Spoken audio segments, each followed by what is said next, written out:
Hello everyone, welcome back to online study zone. आज हम लोग का बीपीएससी का क्लास 2 है। कल हमने क्लास 1 लिया था जिसमें आपको कुछ ज़रूरी सूचना दी गई थी और बताया गया था कि होमवर्क आपको कहाँ मिलने वाला है। तो होमवर्क आपको टेलीग्राम पर दिया गया था और बताया गया था कि क्या पढ़ के आना है, बिहार के सामान्य परिचय। तो बिहार के सामान्य परिचय के यानी कि जो भी संबंधित पॉइंट्स हैं जो एग्जाम्स में पूछे जा सकते हैं, पिछली बार जो पूछे गए उन सभी को ध्यान में रखते हुए हमने यहाँ पे कुछ क्वेश्चंस रेडी किया है और वही हम यहाँ से डिस्कशन करने वाले हैं। तो अगर आप ध्यान से पढ़ करके आए हैं तो अच्छे तरीके से सुनिए और खुद से गेस करने की कोशिश करिएगा कि उसका राइट आंसर क्या होगा। ठीक है। और इसका जो पीडीएफ होगा वो आपको जो पेड कोर्सेज में जुड़े हुए हैं एप्लीकेशंस पे, वहाँ पे आपको पीडीएफ दे दिया जाता है, क्योंकि कल के वीडियो में जो भी चीज़ें दी गई थी वो पीडीएफ मैंने वहाँ पे अपलोड कर दिया है और आज ये जो सामान्य परिचय यहाँ पे अपलोड कर दिया जाएगा, तो आप लोग वहाँ से देख सकते हैं। ठीक है। तो फिलहाल आज की इस वीडियो को हम लोग शुरू करते हैं। तो सबसे पहले हम बात करते हैं बिहार के सामान्य परिचय से कुछ संबंधित जैसे जानकारी। जैसे अगर बिहार के पूछा जाए कि बिहार का लगभग आकार किस तरह का है, ज्यामितीय आकार किस तरह का है? आयताकार। तो लगभग आयताकार है। बिहार का जो कुल क्षेत्रफल आता है वो भारत के कुल क्षेत्रफल का कितना है? 2.86%। ठीक है, 2.86% है पूरे भारत के कुल क्षेत्रफल का। 2.86 बिहार का क्षेत्रफल। और अगर यही किलोमीटर स्क्वायर में पूछा जाए तो 94163 यानी 94,163 किलोमीटर स्क्वायर भौगोलिक क्षेत्रफल हो जाता है। अक्षांशीय विस्तार कोई बताएगा?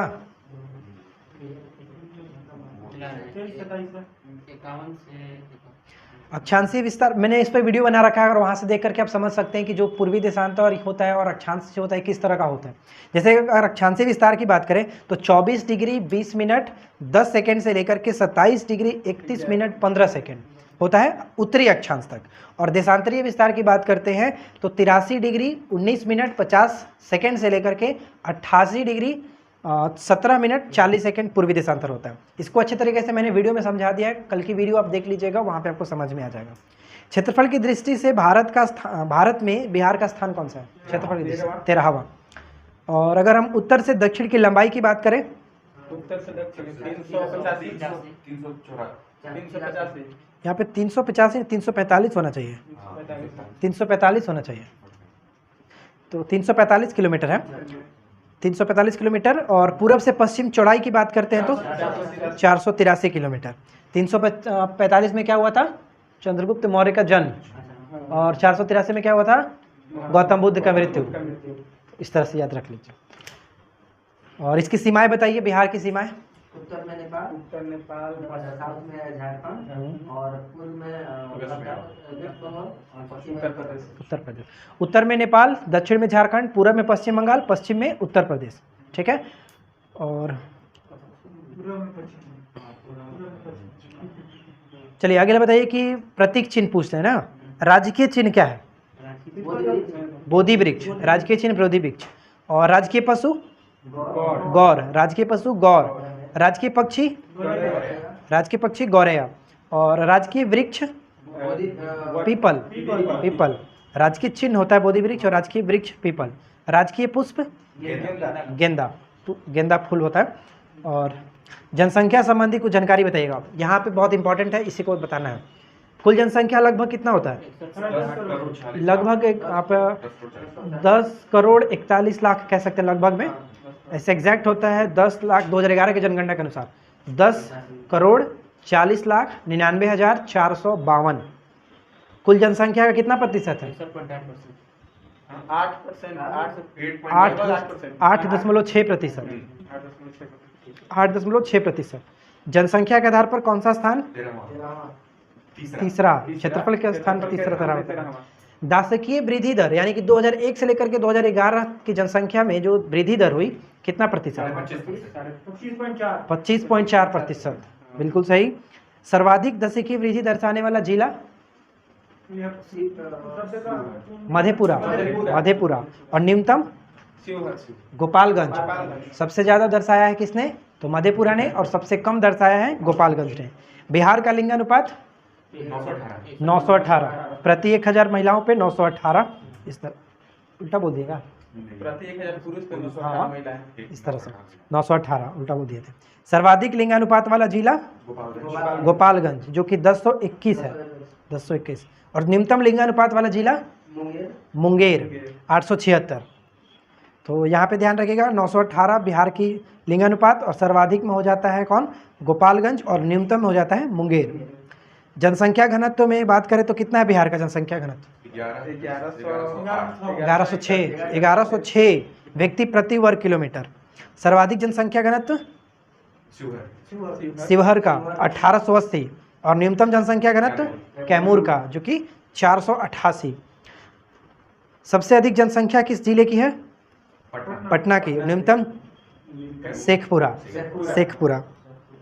कैमूर का जनसंख्या घनत्व है, ठीक ना। चलिए एक बार फिर से रिपीट करते हैं। सर्वाधिक दशकीय वृद्धि दर्शाने वाला जिला मधेपुरा, और न्यूनतम गोपालगंज। लिंगानुपात 918। सर्वाधिक लिंगानुपात वाला जिला गोपालगंज 1021, और न्यूनतम लिंगानुपात वाला जिला मुंगेर 876। जनसंख्या घनत्व कितना? 1106। सर्वाधिक जनसंख्या घनत्व वाला जिला शिवहर। न्यूनतम जनसंख्या घनत्व कैमूर का। चलिए आगे बढ़ते हैं। सर्वाधिक नगरीकरण प्रतिशत वाला जिला पटना। न्यूनतम नगरीकरण प्रतिशत वाला समस्तीपुर और बांका। जिलों की संख्या टोटल 38। सबसे बड़ा जिला वेस्ट चंपारण, और सबसे छोटा शिवहर। और शिवहर सबसे छोटा हो गया क्षेत्रफल में, लेकिन इसका जनसंख्या घनत्व सबसे ज़्यादा है। कितना? 1880। पंचायती राज में महिलाओं को कितना आरक्षण मिला है? कितना प्रतिशत? 50%। लोकसभा में सीटों की संख्या 40। लोकसभा में अनुसूचित जाति के लिए आरक्षित सीट कितना है? 6 लोकसभा में, वो आपका विधानसभा में निर्वाचित है। राज्यसभा में सीटों की संख्या 16। विधानसभा में सीटों की संख्या, विधान परिषद में 75 में। ये सभी पॉइंट्स याद रखिएगा क्योंकि हमेशा पूछा था ये। अनुसूचित जाति के लिए आरक्षित विधानसभा सीट कितना है? एससी के लिए हो जाता है 38, और एसटी के लिए हो जाता है 2। चलिए, बहुमूल्य कृषि क्षेत्र वाले जिले की अगर हम बात करते हैं, जैसे कि आपका हो गया चावल में सबसे टॉप पे 3 जिले कौन से हैं? रोहतास, औरंगाबाद और कैमूर। गेहूं में रोहतास, पूर्वी चंपारण, बक्सर। रोहतास, पूर्वी चंपारण और बक्सर। दलहन में पटना, औरंगाबाद और नालंदा।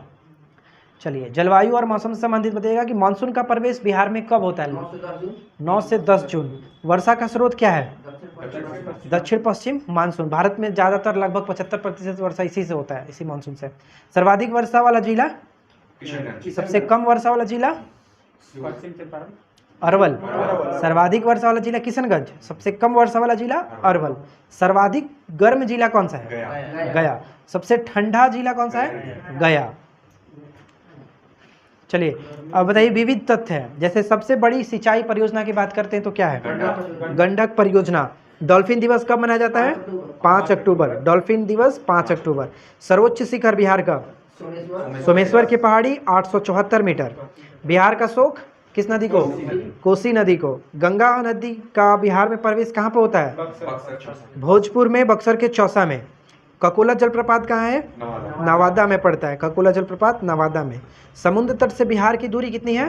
200 किलोमीटर। समुद्र तट से बिहार की औसत ऊंचाई कितनी है?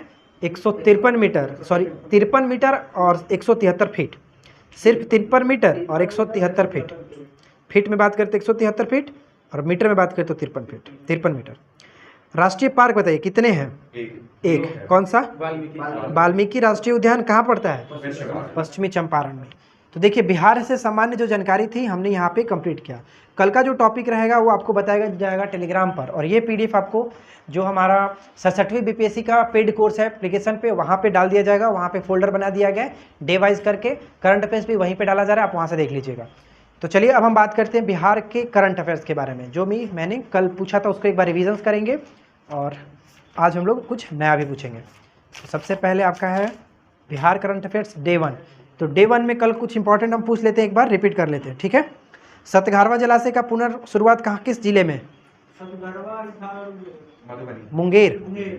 मुंगेर था। और लाइव स्ट्रीमिंग करने वाला पटना उच्च न्यायालय 5वां बना है। और कलरव पक्षी महोत्सव 2022 में कहाँ दूसरा संस्करण कहाँ मनाया जाएगा? भागलपुर के कदवा दियारा में। पहला कहाँ हुआ था? जमुई में। गोविंदो भोग चावल बिहार के किस जिले में उगाया जाएगा? कैमूर की पहाड़ियों में। और क्वालिटी अचीवमेंट अवार्ड 2021 से किस विश्वविद्यालय को? नालंदा। चलिए यहाँ पर तक हो गया। देश का पहला कछुआ पुनर्वास केंद्र भागलपुर के सुंदरवन में। अब हम पूछते हैं बिहार करंट अफेयर्स डे 2। तो बताइए, पहला, बिहान एप्लीकेशंस को किसने लॉन्च किया है? बिहार सरकार ने। देखिए BIHAN, इसमें जो BI है इसका मतलब बिहार, H का मतलब हॉर्टिकल्चर और A का मतलब हो गया एग्रीकल्चर, N का मतलब हो गया नेचुरल। तो ये पूरा आप फुल फॉर्म भी याद रखेंगे। हाल ही में बिहार में कहाँ आयुर्वेद महोत्सव मनाया गया? नालंदा के राजगीर में मनाया गया था। अगर जिला पूछे तो आप ध्यान रखेंगे नालंदा, और जगह पूछे तो राजगीर। GI टैग प्राप्त बिहार मखाना का नाम बदल करके क्या रखा गया? मिथिला मखाना। मिथिला मखाना, ठीक है। बिहार यूनिसेफ की हेड, एक दिन के लिए हेड बनने वाली पहली 8 वर्षीय महिला नहीं 8 वर्षीय जो कि बच्ची कौन बनी थी? आद्या कुमारी। आद्या कुमारी एक दिन के लिए बिहार यूनिसेफ की हेड बनी थी। और सबसे युवा अगर हम बात करें, सरपंच कौन बनी है? अनुष्का। 21 वर्ष की सरपंच बनी है शिवहर जिले के कुसहर पंचायत में। नेक्स्ट वन है, बिहार के किस जिले में बालूशाही को GI टैग देने की घोषणा की गई है?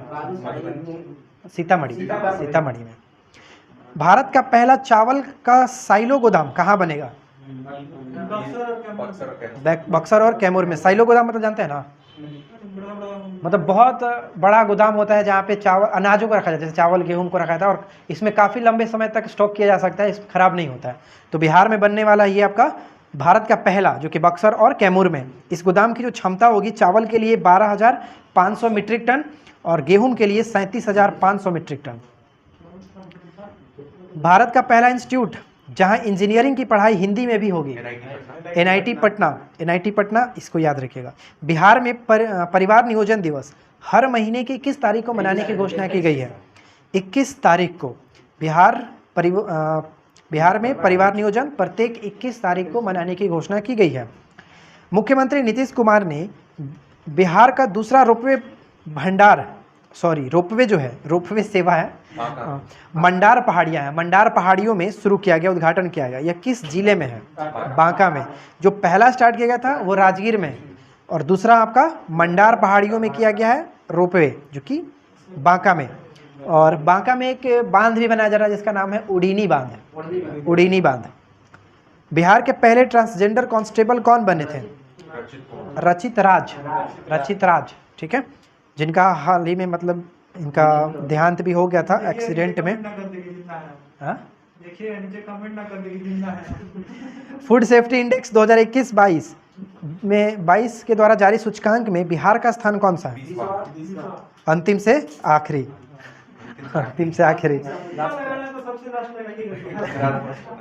टॉप पे कौन है? गुजरात। छोटे राज्यों में टॉप पे गोवा, और यूटी में टॉप पे जम्मू एंड कश्मीर। बिहार का पहला नगर वन जिसे ब्रह्म वन के नाम दिया गया है किस जिले में बनाया गया है? गया में। और एक रबर डैम भी बन रहा है गया में। हाँ, रबर डैम गया में, विष्णुपद मंदिर के जस्ट पास ही में। बिहार का सबसे बड़ा कार्गो टर्मिनल कहाँ बनेगा? सारण में। हाँ। The dream of revolution, biography of Jayaprakash Narayan, पुस्तक के लेखक बिमल और सुजाता प्रसाद, दो लोगों के द्वारा लिखा गया है। बिहार का पहला जिला जिसके सभी पंचायतों में पुस्तकालय बन गई है? पूर्णिया। और जबकि ये साक्षरता में साक्षरता वाला हम आपसे क्वेश्चंस नहीं पूछे ना बिहार में, अच्छा पूछ लेंगे। साक्षरता में सबसे टॉप पे रोहतास है, और सबसे कम में पूर्णिया हो जाता है। पुरुषों में साक्षरता में भी रोहतास टॉप पे है, और पुरुषों में सबसे कम साक्षरता दर भी पूर्णिया का ही है। और साक्षरता में सबसे ज़्यादा महिला साक्षरता भी रोहतास में ही है, और सबसे कम जो कि सहरसा हो जाता है। चलिए, हाल ही में IRCTC द्वारा रामायणा सर्किट ट्रेन में बिहार का कौन सा शहर शामिल हो गया? बिहार का सीतामढ़ी। ये जो ट्रेन है वो दिल्ली से रामेश्वरम तक जाता है, रामायण से जुड़े हुए जो भी तीर्थ स्थल। तो बिहार का सीतामढ़ी को इसमें शामिल कर दिया गया।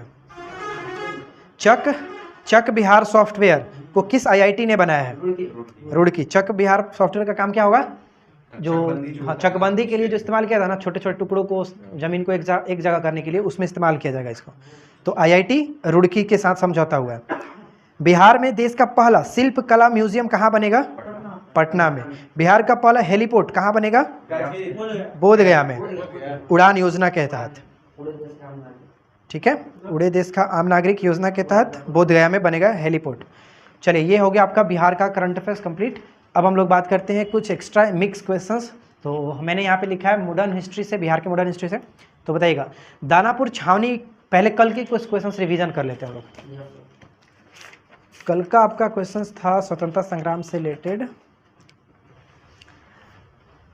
बिहार के पटना में 1857 के विद्रोह के दौरान पुलिस दल के गठन में अंग्रेजों ने किस जाति को शामिल करने से मनाही की थी? राजपूत ब्राह्मण और मुस्लिमों को। राजपूत ब्राह्मण और मुसलमानों को शामिल ना करने की जो की बात कही गई थी।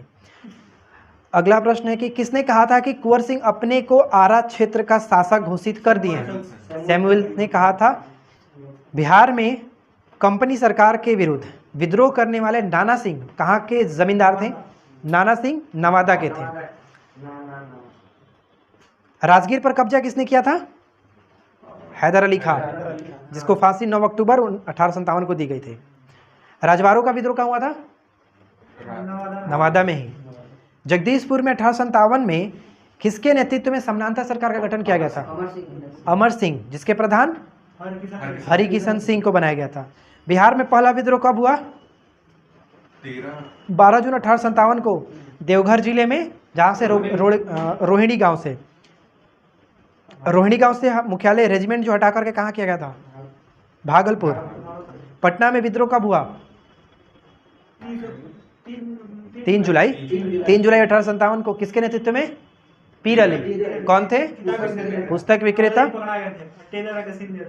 4 जुलाई को इनको पकड़ा गया था, गिरफ्तार किया गया था, और 16 जुलाई को इनको फांसी हो गई थी। बिहार में 15 जुलाई 1857 से 20 जनवरी 1858 तक का केंद्र कहाँ रहा? जगदीशपुर। चलिए, अब हम बात करते हैं डे 2 मॉडर्न हिस्ट्री का। पहला क्वेश्चन बताइए, दानापुर छावनी के भारतीय सैनिकों ने कब विद्रोह किया था? 25 जुलाई को। पटना में हुआ था 3 जुलाई को, और यहाँ पे दानापुर में 25 जुलाई 1857 को। कुंवर सिंह ने कब अपना लंबा अभियान शुरू किया था? 13 अगस्त 1857 से 22 अप्रैल 1858 तक चला था। चंपारण के विद्रोहियों ने किस अंग्रेज अधिकारी की हत्या कर दी थी? मेजर होम्स को। ठीक है, होम्स को। चंपारण में होम्स को मार दिया गया था।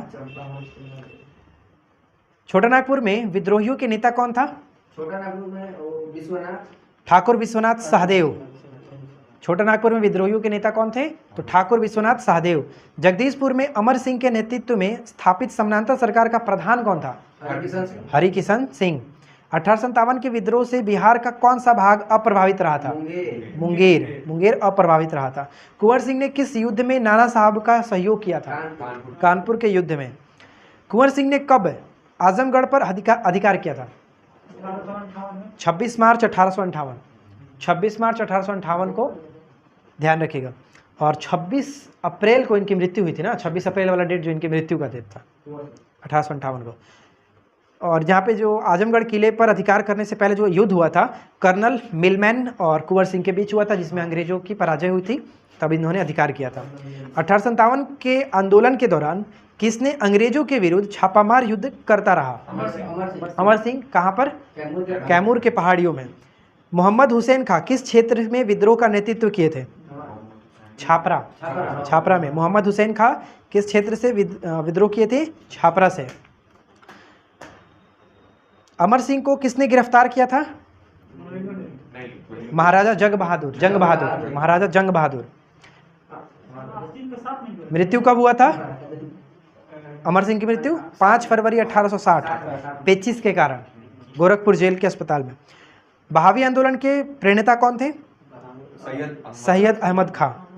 पटना में बहावी आंदोलन में मुख्य नेता कौन थे? विलायत अली और इनायत अली। बहावी आंदोलन का मुख्य केंद्र पटना। पटना कब आए थे सैयद अहमद खां? 1821 में। 1821 में। और बहावी आंदोलन का लगभग कितने वर्षों तक पटना मुख्य केंद्र बना रहा? 46 वर्षों तक। 46 वर्षों तक, 1822 से 68 तक। किस गवर्नर जनरल ने 1884 में शेष बचे बहावी कैदियों की रिहाई करवा दी थी? Lord Ripon. लॉर्ड रिपन, ठीक है। और अगर हम बात करें कि विलायत अली जो थे पटना में बहावी आंदोलन के मुख्य नेता बने थे, तो इनकी मृत्यु कब हुई थी? 1854 में। और इनके 4 साल के बाद इनके जो भाई थे इनायत अली, उनका भी मृत्यु हो गया था 1858 में। चलिए अगला प्रश्न है कि बहावी आंदोलन के समय पटना का कमिश्नर कौन था? टेलर। Commissioner William Taylor. बहावी आंदोलन के किस नेता को पटना के सादिकपुर के सदस्यों ने अपना आध्यात्मिक नेता माना था? सैयद अहमद बरेलवी को। बहावियों से प्रेरित पूर्वी बंगाल में कौन आंदोलन आरंभ हुआ था? फराइजी आंदोलन। फराइजी आंदोलन के नेता कौन थे? आप लोग कमेंट करके बताइएगा, फराइजी विद्रोह के नेता कौन थे? अब देखिए बात करते हैं साइंस। तो साइंस का पहला क्वेश्चन ये है, एकमात्र समुद्री छिपकली कौन सी है? एम्बी राइनकस। एम्बिल राइनकस एकमात्र समुद्री छिपकली होती है। और हिलोडल्मा आप बताया था, जहरीली छिपकली होती है। पादपों की कोशिका भित्ति किसकी बनी होती है? सेल्यूलोज की। कवकों की कोशिका भित्ति काइटिन की बनी होती है। किसी आवेशित चालक का संपूर्ण आवेश कहाँ पर रहता है? बाहरी पृष्ठ पर। किसी आवेशित चालक का संपूर्ण आवेश बाहरी पृष्ठ पर रहता है। V बराबर IR किसका नियम है? ओम के नियम के अनुसार V बराबर IR। अगला प्रश्न है कि समूह 3 से 12 के तत्वों को क्या कहा जाता है?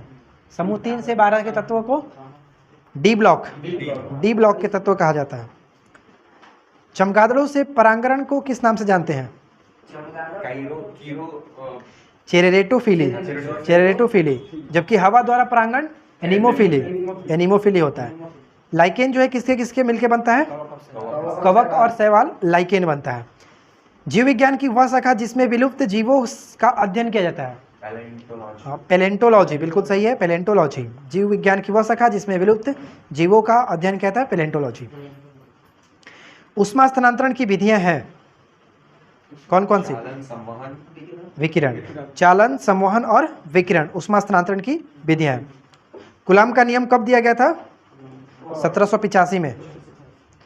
प्रत्यास्थ गुणांक की बीमा होती है किसके बराबर? दाब की बीमा के बराबर। तो दाब की बीमा होती कितनी है? ml के पावर -1 t के पावर -2, ठीक है। दाब का मात्रा क्या है?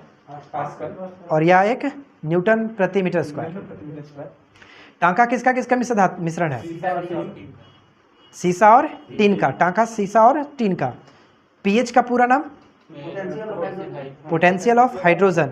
अभिकारक का सांद्रण बनाने पर रासायनिक अभिक्रिया की दर पर क्या प्रभाव पड़ता है? बढ़ जाता है, घट जाता है, प्रभावित रहता है? बढ़ जाता है। अभिकारक का सांद्रण बढ़ाने पर रासायनिक अभिक्रिया की दर पर क्या प्रभाव पड़ता है? बढ़ जाता है। वायुमंडलीय दाब किसके बराबर होता है? एक वायुमंडलीय दाब बराबर 10 के पावर 5 न्यूटन प्रति मीटर स्क्वायर। ट्रांजिस्टर का आविष्कार कब हुआ था? 1948 में। ट्रांजिस्टर का आविष्कार 1948। शैवालों में खाद्य पदार्थ किस रूप में उपस्थित रहता है? स्टार्च के रूप में। कच्चे फलों को कृत्रिम ढंग से पकाने के लिए किस गैस का उपयोग किया जाता है? एसिटिलीन गैस का। प्रोटीन का सबसे अधिक समृद्ध स्रोत? सोयाबीन या मशरूम सबसे समृद्ध, सोयाबीन या मशरूम। रक्तदाब किससे मापा जाता है? स्फेग्नोमैनोमीटर से। एक आदर्श वोल्टमीटर का प्रतिरोध कितना होता है? अनंत। वोल्टमीटर बड़ा लेटर है तो अनंत कर दीजिए, अमीटर छोटा लेटर है तो शून्य कर दीजिए। अमीटर का शून्य होता है जबकि आदर्श वोल्टमीटर का अनंत होता है। डायनामाइट में मुख्य रूप से क्या पाया जाता है? नाइट्रोग्लिसरीन। स्मॉल पॉक्स वैक्सीन की खोज किसने की थी? Edward Jenner. Small pox vaccine की खोज एडवर्ड जेनर ने। एस्ट्रोजन नामक सेक्स हार्मोन किसमें मिलता है? महिलाओं में। एस्ट्रोजन नामक सेक्स हार्मोन महिलाओं में। डीएनए का डबल हेलिक्स मॉडल किसने दिया था? Watson and Crick. डीएनए का double helix model Watson and Crick. भ्रूण को भोजन मिलता है कहाँ से? प्लेसेंटा से। आवर्त सारणी में किसी वर्ग में ऊपर से नीचे जाने पर तत्वों की धात्विक गुण में क्या होती है? बढ़ जाती है, यानी कि वृद्धि होती है। आवर्त सारणी में किसी वर्ग में ऊपर से नीचे जाने पर तत्वों की धात्विक गुण बढ़ती है, यानी कि वृद्धि होती है। तो बस साइंस आज इतना ही रखते हैं और उम्मीद करते हैं कि आप लोगों को आज का ये वीडियो पसंद आया होगा और कल का टॉपिक आपको टेलीग्राम पर मिल जाएगा। तो बस आज की इस वीडियो में इतना ही, मिलते हैं हम लोग नेक्स्ट क्लास में। Thanks for watching, keep learning, have a good day.